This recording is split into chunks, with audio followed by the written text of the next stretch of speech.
గంజాయి డ్రగ్స్ మాదక ద్రవ్యాల నిర్మూలించాలని యువత ఎదుర్కొంటున్న సమస్యలను పరిష్కరించాలని ఈ నెల 30వ తారీఖు నుంచి భారత ప్రజాతంత్ర యువజన సమైక్య డివైఎఫ్ఐ ఖమ్మం జిల్లా కమిటీ ఆధ్వర్యంలో జరిగే యువ చైతన్య సైకిల్ యాత్రను జయప్రదం చేయాలని డివైఎఫ్ఐ ఖమ్మం జిల్లా కార్యదర్శి షేక్ బషీరుద్దీన్ పిలుపునిచ్చారు.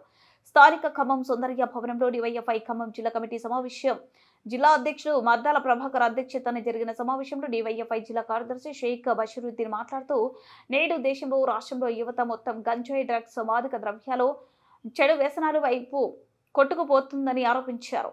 ఈ మాదక ద్రవ్యాల వల్ల యువత ఆరోగ్యాలు మొత్తం దెబ్బతింటున్నాయని, యువత గంజాయి డ్రగ్స్ చెడు వ్యసనానికి బానిస కావద్దనే ఉద్దేశంతో యువతను చైతన్యవంతం చేయడం కోసమే ఈ సైకిల్ యాత్ర నిర్వహిస్తున్నామని, అదేవిధంగా దేశంలో రాష్ట్రంలో జిల్లాలో నిరుద్యోగ సమస్య తీవ్రంగా ఉందని, పని చేసుకోవడానికి ఉపాధి లేక యువత ఇబ్బందులు ఎదుర్కొంటున్నారని ఆరోపించారు.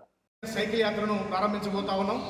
ఈ సైకిల్ యాత్ర ఎర్రుపాలెం మండలం జమలాపురం నుంచి 30వ తారీఖు ఉదయం 10 గంటలకు ప్రారంభం కాబోతా ఉంది.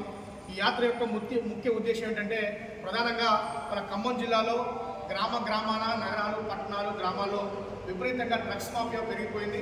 ఇవాళ దాదాపు 15 సంవత్సరాల నుంచి 40 సంవత్సరాల మధ్య వయసు పిల్లలందరూ కూడా ఇవాళ యుక్త వయసు వాళ్ళందరూ కూడా డ్రగ్స్ బానిసైపోతూ ఉన్నారు. వీళ్ళు శారీరకంగా, మానసికంగా అనేక జబ్బులు ఎదుర్కొంటూ చిన్నతనంలో చనిపోతూ ఉన్నారు. వీళ్ళు చనిపోవడం వల్ల వాళ్ళ పేరెంట్స్ పెద్ద బాధగా మిగిలిపోతున్న పరిస్థితి.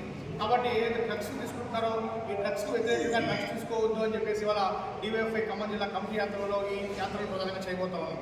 దీంతో పాటుగా మన కేంద్ర రాష్ట్ర ప్రభుత్వాలు ఎన్నికలకు ముందు ఇచ్చిన హామీల్ని వెంటనే అమలు చేయాలని చెప్పేసి కూడా ఈ యాత్ర ముఖ్య ఉద్దేశంగా చేయబోతా ఉన్నాం. దాంతోపాటుగా ఖమ్మం జిల్లాలో ఇవాళ పత్తి, మిర్చి, వరి పెద్ద ఎత్తున పండుతున్న పరిస్థితి ఉంది. ఈ ఏదైతే పండుతుందో ఆ పండుతున్నటువంటి వాటి మొత్తం కూడా ఎగుమతులు చేస్తూ ఉన్నారు. ఎగుమతులు చేయకుండా ఇక్కడ ఒక మినీ పరిశ్రమను ఏర్పాటు చేసి ఇవాళ ఎవరైతే స్థానికంగా అన్ని రకాలుగా అర్హులైనటువంటి యువకులకు ఉద్యోగాలు కల్పించాలని చెప్పేసి వాళ్ళ ప్రధాన డిమాండ్గా ఈ యాత్ర చేయబోతా ఉన్నాం. అట్లాగే కాంగ్రెస్ పార్టీ తెలంగాణ అధికారంలోకి వచ్చిన తర్వాత ప్రియాంక గాంధీని పిలిచి యూత్ డిక్లరేషన్ పేరుతో ఒక డిక్లరేషన్ ఏర్పాటు చేశారు.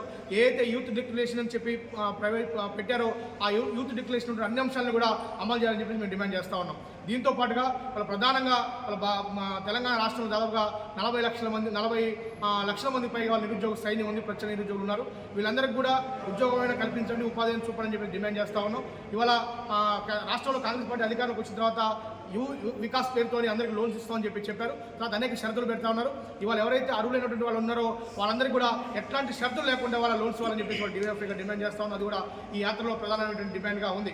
వాళ్ళ భారతదేశ వ్యాప్తంగా ఇవాళ మొత్తం మనం పెరిగిపోతా ఉంది, మొత్తం మన చర్యలు పెరిగిపోతా ఉన్నాయి. మరి దేశ సమగ్రత లక్ష్యంగా ఇవాళ డివైఎఫ్ పనిచేస్తూ ఉంది.